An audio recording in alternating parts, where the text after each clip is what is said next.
আপনাদের সামনে আবার এক নতুন ধরনের রেসিপি নিয়ে হাজির হয়ে গেছি। আজকে যে রেসিপিটি বানিয়েছি সেটি হচ্ছে কালাকাঁদ মিষ্টি। আপনারা সকলের বাড়িতেই মিষ্টি রাখেন, হয় নিজের জন্য নতুবা অতিথি আপ্যায়নের জন্য। তো আমরা বাজার থেকে সবসময় মিষ্টি কিনতেই থাকি, কেননা আমরা বাড়িতে মিষ্টি সহজেই বানিয়ে ফেলি।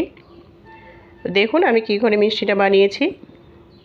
আসসালামু আলাইকুম সকলকে। তো আমার পুরো ভিডিওটা দেখার জন্য সকলকে অনুরোধ রইল, ভিডিওটাকে স্কিপ করে যাবেন না। তো সর্বপ্রথমে আমি 1 লিটার দুধ জাল করে নিয়েছি। জাল করে নেওয়ার পর সেটাকে ছানা ফাটিয়ে নিয়েছিলাম বাড়িতেই। দিয়ে ছানাটাকে আমি ভালো করে ম্যাসাজ করে নিচ্ছি। দেখুন মালিশ করে নিচ্ছি আমি ভালো করে।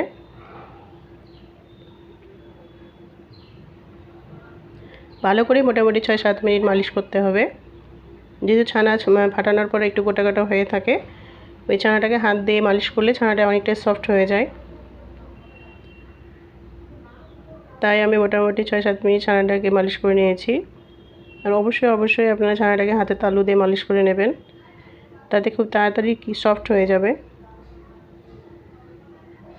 যে কোনো মিষ্টি ছানার মালিশের উপরই নির্ভর করে। আমি যে এতদিন পর্যন্ত যতগুলো আমি রেসিপি শেয়ার করেছি সমস্ত রেসিপি খুব ইজি, আপনারা সকলেই দেখেছেন। তো খুব সহজেই খুব তাড়াতাড়ি ঘরোয়া জিনিস সামগ্রী দিয়েই হয়ে যায় সমস্ত রেসিপি। তা আপনারা অবশ্যই এই রেসিপিটা বানিয়ে অবশ্যই বাড়িতে খাবেন। খুব সহজে এবং খুব তাড়াতাড়ি হয়ে যায়। তো এদিকে আমি ছানাগুলোকে মালিশ করছি, অন্যদিকে গ্যাসে আমি আরেকটা পাত্র চাপিয়ে দিচ্ছি। সেখানে আমি মোটামুটি 1/2 লিটারের মতো আগে থেকে গরম করা দুধ নিয়ে নেব। দুধটা আমার আগে থেকে বয়েল করা আছে। এবার দুধের মধ্যে অ্যাড করে দেবো আমি বড় চামচে 2 চামচ গুঁড়ো দুধ, যাতে করে দুধটা অনেকটা গাঢ় হয়ে যায়। যেহেতু গুঁড়ো দুধ অ্যাড করেছি তাই তাড়াতাড়ি দুধটা ঘন হয়ে গেছে। তার মধ্যে আমি এখানে 2টো এলাচের গুঁড়ো অ্যাড করে দিয়েছি।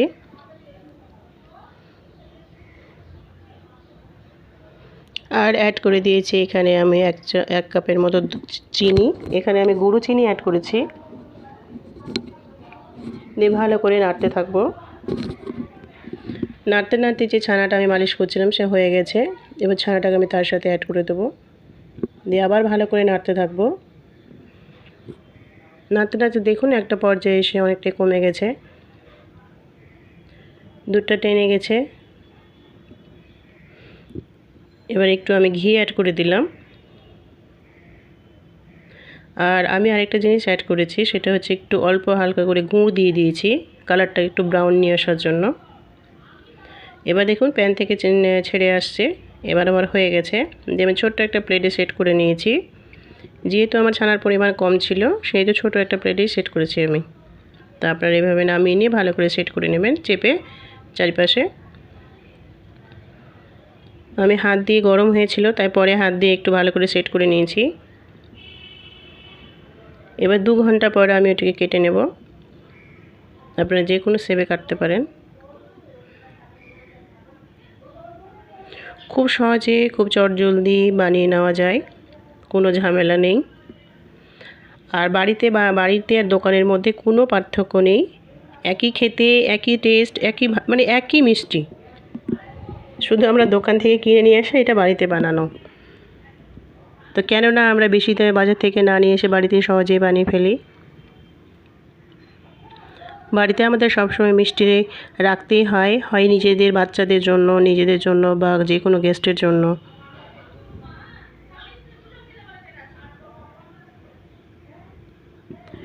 মিষ্টিটা খেতে খুব সুস্বাদু হয়েছে, ভীষণই টেস্টি। আপনারা সহজেই বাড়িতে বানিয়ে ফেলতে পারবেন। তো অবশ্যই একবার হলেও বাড়িতে আপনারা বানিয়ে খাবেন। আর আমার পুরো ভিডিওটাকে আপনারা দেখবেন। যদি ভালো লাগে তো লাইক, কমেন্ট ও শেয়ার করে দেবেন ছোট্ট করে। কালাকাঁদ মিষ্টি যেরকম দেখতে সুন্দর লাগছে সেরকম খেতেও খুব সুন্দর, খুব মজাদার একটি মিষ্টি। তো আপনারা সকলে ভালো থাকুন, সুস্থ থাকুন। আবার নতুন ভিডিওতে দেখা হবে। খোদা হাফেজ।